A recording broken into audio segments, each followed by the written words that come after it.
चयो पुट अची पहुतो पीर चयो पुट अची पहुतो हाँ तंदूर हुई वाट पची पहुतो हाँ हाल ॾिसी मुंहिंजो गम न कर बहरहाल तो वटि त पची पहुतो आहे इंतहाई इज़तुनि जे लाइक़ु साईं गुलाम कादिर पलीजो साहब उहदा माण्हुनि जे आॾो बयानु करणु नंढड़ा लॻंदा आहिनि अॼोकी हिन सॼे तकरीर जो सबबु मुंहिंजो प्यारो साथी दोस्त भाउ साईं एजाज़ पलीजो साहब मुंहिंजी मरकज़ी पेटियल की मरकज़ी बाडी जो उहदेदार माला सेक्रेटरी अब्दुल शकूर सारंग ज़िले जो सदर साईं शरीफ़ तुंहिंजो ऐं मूंखे इंतहाई हिकिड़ी ख़ुशी ऐं ॾाढी ख़ूबसूरत ॻाल्हि दोस्तनि ॿुधाई जुमशाही जे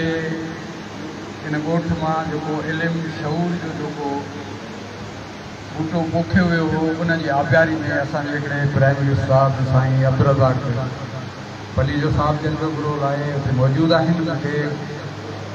मुंहिंजी ख़्वाहिश ऐं ख़ुशी थिए आहे जेकॾहिं असां साईं खे ॿुधूं था पर अलाए कीअं तरतीब आहे उन सां गॾोगॾु स्टेज ते वेठल सभई दोस्त साथी उहिदेदार ऐं ख़ुसूसन साईं ख़लीफ़ो रफ़ीक कुरैशी ऐं साईं अकबर शाह जी निशानी साईं अताशा मुंहिंजूं भेनरूं भाइरूं दोस्तो साथियूं जीअं अॼोके हिन प्रोग्राम में इंतहाई ख़ूबसूरत ॻाल्हियूं बि थियूं आहिनि अहिड़ियूं ॻाल्हियूं बि थियूं आहिनि जिन ते ॻाल्हाइण जे लाइ दिलि बि चवे थी पर मां हमेशह दोस्तनि खे चवंदो आहियां त अहिड़नि प्रोग्रामनि जो बुनियादी जेको ॻाल्हि आहे जेका ख़ुशूसियत आहे जेका क्वालिटी आहे उहा आहे ॻाल्हियूं जिनखे असां महसूस कंदा आहियूं ऐं बाक़ी ॿियनि जेके ख़िलाफ़ात आहिनि उनखे असीं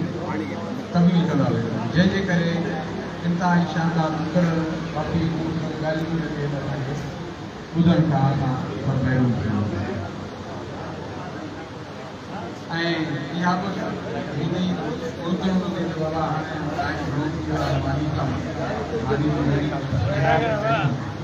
हाणे हिन पलीजे रुगो फोटो कढण जो शौक़ु आहे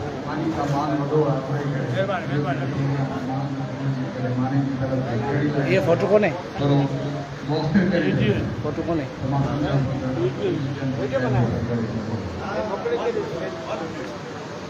छठो ज़िलो मुंहिंजे लाइ पेटियल में जॾहिं 1990 में आयो त हिकिड़ी अहिड़ी शख़्सियत सां मुंहिंजो तारुफ़ थियो साईं आशिक़ मोराई वटि साईं मलावत गुरड़े वटि जेके अॻे बि न ॿुधो हो न ॾिठो उनजो नालो हो पीर अली उन खां सां जीअं मुंहिंजो तालुक़ु जुड़ियो उनजे तोहफ़े में ई हिकिड़ी ॿी इंतहाई महबूब शख़्सियत जंहिंजो हमेशह उनजी गुफ़्तगू उनजी तंज़ीम दोस्ती उनजे शादी तबियत गुरूर ऐं हथ खां पाक शख़्सियत जंहिंजो असर मूं पंहिंजी ज़िंदगी में हमेशह वरितो उहो असांखे अकबर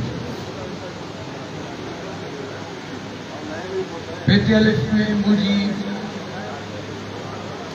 मुसलसिल हिते जेकॾहिं रहण ऐं उनखे इन थियण जो सबबु हो त उहो इन टिनि माण्हुनि जो उत्साह ऐं उन ॾींहं खां सचे दिले सां जेको मुंहिंजो तालुक़ु जुड़ियो आहे उहो मूंखे पंहिंजे घर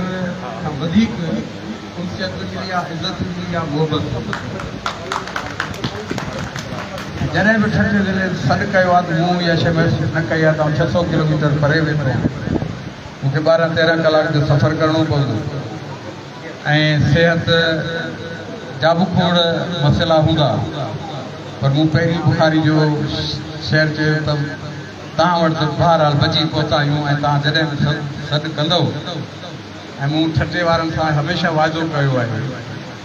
त टिनि सूरतनि में मुंहिंजी हाज़िरी खे इस्तेसना ॾिजो, न त हर हाल में तव्हां वटि हाज़िर कंदो।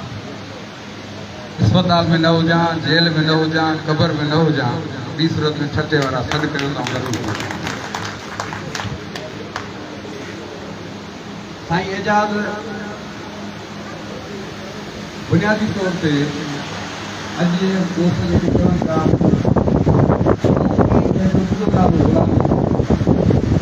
अॼु मुबारक थियनि था उनखे उन ग़ुलामी मां आज़ादु न हींअर जेको उनजो किरदारु जेको साईं हो सिंधी चई वियो, पहिरीं त किरदारु इहो हो जो तव्हांखे बाबे जी खे उन ई स्कूल में 5 कलाक पढ़ाइणो आहे। हाणे त तव्हांजी ज़िमेदारी वधी वई, तव्हां बाबे जी छा सम्झो था, पंहिंजी सिंध तव्हांजे लाइ क्लासरूम आहे ऐं तव्हां वटि वक़्त जो क़ैद कोन्हे को त तव्हां 5 कलाक पढ़ायो, 24 कलाक पढ़ायो, बाक़ी जवाब पढ़ायो। हाणे ज़िमेदारी तव्हांजी वधी वई आहे। ग़ुलामी खां पोइ जेको आज़ादी में इस्लाम साफ़ कंदो आहे, पंहिंजी जिदोजहद कंदो आहे, हाणे पंहिंजी ज़िंदगी जो उहो ऐं अहिड़ा माण्हू जेके शौरी तौर ते पघारा हुजनि, ताक़तवर हुजनि, फिक्री तौर ते सिहतमंद ऐं मज़बूत हुजनि, जिस्मानी तौर ते केॾा बि कमज़ोर ऐं क़बल छो था हुजनि, उन्हनि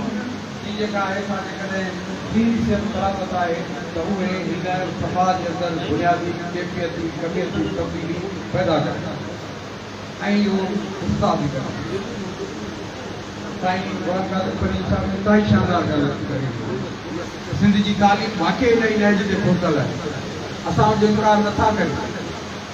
साईं असां केतिरा बि साईं शंभू जे ॻाल्हि कया खणी असां हुनखे चऊं सही, बिल्कुलु ईअं आहे त सही,